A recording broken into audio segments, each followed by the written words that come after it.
Je suis né en 1940, le 5 novembre, à Asnières.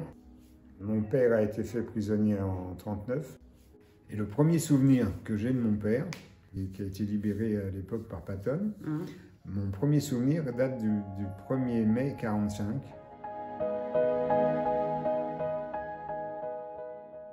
Je me suis réveillé le 1er mai 1945, on habitait rue des Bourguignons à Asnières à l'époque. Et de ma chambre, j'avais une vue sur le toit de la maison d'en face. Et quand j'ai ouvert les yeux, il y avait de la neige, il neigeait. C'était pas énorme, mais le toit était bien couvert de neige. J'ai vu la neige sur le toit et mon père devant mon lit.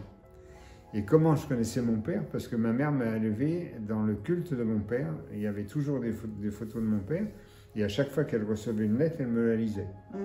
Donc mon père n'était pas un inconnu, loin de là. Et donc j'ai redémarré une vie normale à partir de ce moment-là.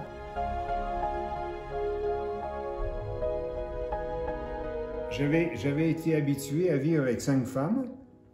Et puis d'un seul coup, il y avait un homme à la maison. C'était le petit prince. Oui, mais même en dehors de ça, si vous voulez, le mode de vie avait changé. Ma mère était tout le temps là. À partir du moment où mon père est rentré, il pesait 35 kilos, donc ils ont commencé à sortir, à aller au restaurant, ce qui était normal. Mais moi, je ne comprenais pas que je n'étais pas avec ma mère. Peut-être 6 ou 8 mois après, mon père et ma mère m'ont emmené à Vincennes, aux eaux de Vincennes.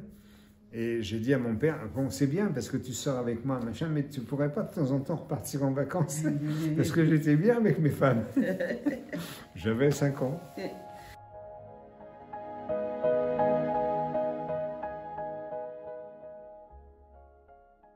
Quand on est rentré en 1945, heureusement qu'il y a le mari de ma tante, dont les parents habitaient Bois-Colombes, avait réussi à nous trouver un appartement rue des Bourguignons. Ma mère n'avait pas de travail.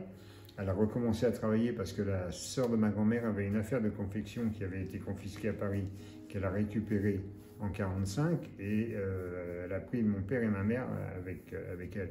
Donc ça a redémarré, mais pas complètement. Au niveau de l'État, je dois dire que c'est pas un manque, c'est un oubli total. Parce que ni ma mère ni mon père n'ont jamais rien touché. La seule chose qu'on ait eue, c'est en 1946, l'État nous a offert 8 jours de vacances à l'Alpe d'Huez. Mais c'est tout ce que l'État a bien voulu faire par rapport à une perte de tous nos biens.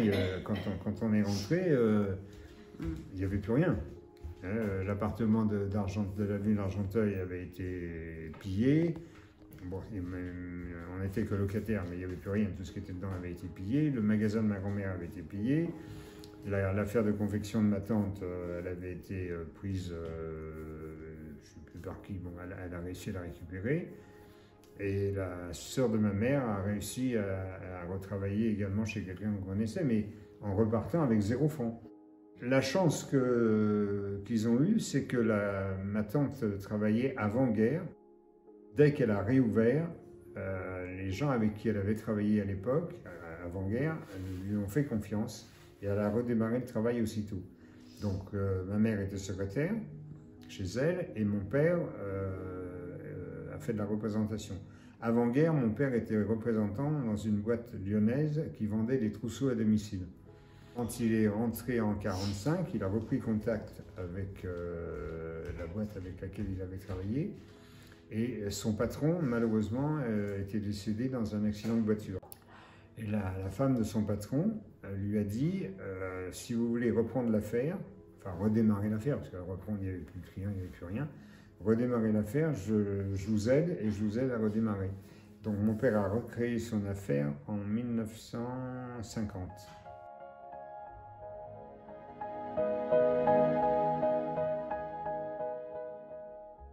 Alors à l'époque, c'était un métier typiquement juif, la vente des trousseaux à domicile. Le métier de colporteur, vous avez là-bas, le métier de colporteur, dont la vente des trousseaux, c'était des métiers qui étaient, entre guillemets, réservés, parce que autorisés. quels que soient les villes, enfin quels que soient les pays même, les Juifs n'avaient pas le droit d'avoir certaines professions. Il ne fallait pas qu'ils puissent s'installer. Le métier de colporteur, c'est un métier itinérant. C'était un métier qui venait d'Allemagne. Si vous voulez, notre famille, on pense qu'on est d'origine allemande parce qu'en fait, on s'appelle Neumark et il y a un petit village à 15 km de Stuttgart qui s'appelle Neumark. Et donc mon père avait bien réussi dedans, comme ça fonctionnait bien, il a rajouté les meubles, il a rajouté différents trucs et il a très bien travaillé jusqu'à sa retraite. Il avait 1 ou 2 représentants, enfin bon. Et donc moi j'ai appris à vendre avec lui, j'ai toujours été soufflé quand il arrivait à vendre une salle à manger, en présentant une photo, les gens voyaient rien d'autre, mais ils achetaient.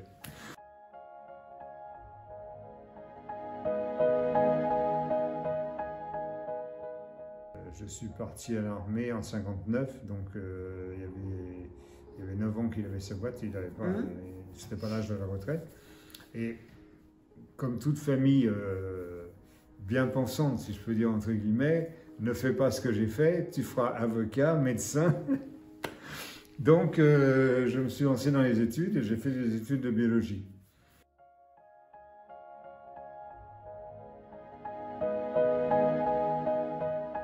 Au bout de 25 ans de médical, j'en ai eu ras-le-bol et je suis parti travailler avec mon frère.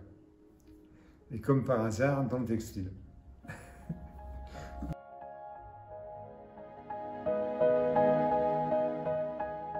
Moi, à l'époque de mes études, mon père a refusé que j'apprenne l'allemand. Il m'a dit, je t'interdis, tu fais l'anglais et pas l'allemand. Alors, mon père lui parlait de l'entente franco-allemande, ça passait mal. 5 ans de villégiature en Allemagne, oui, c'est sûr. Il avait eu du mal. Mais je le comprends. Aujourd'hui, tout est changé. Je pense que l'union avec l'Allemagne est importante et indispensable. C'est pas pour ça que je rejette ce qui a pu se passer pendant la période précédente. Ça s'estompe, mais ça doit pas être inexistant. Et justement, nos jeunes doivent comprendre ce qui s'est passé et doivent en tenir compte.